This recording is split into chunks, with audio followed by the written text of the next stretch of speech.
Welcome to Kenton's videos. Enjoy the video.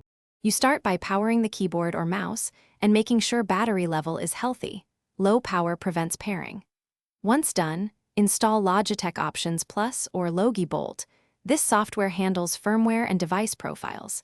Make sure your PC or Mac has Bluetooth enabled or plug the unifying receiver into a USB port.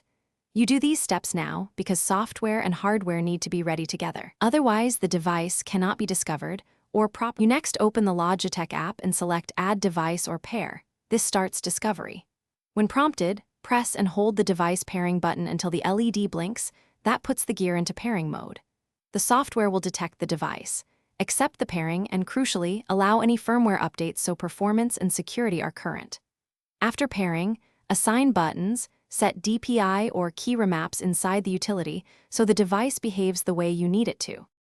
You finish by confirming the device shows up in your operating system and in the Logitech app. Test clicking and typing to verify. If nothing happens, reboot the computer, unplug and replug the unifying receiver, or reinsert batteries to clear transient faults.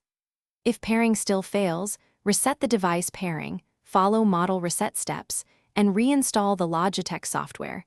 This resolves driver or corrupted config issues most of the time. One key tip: try a different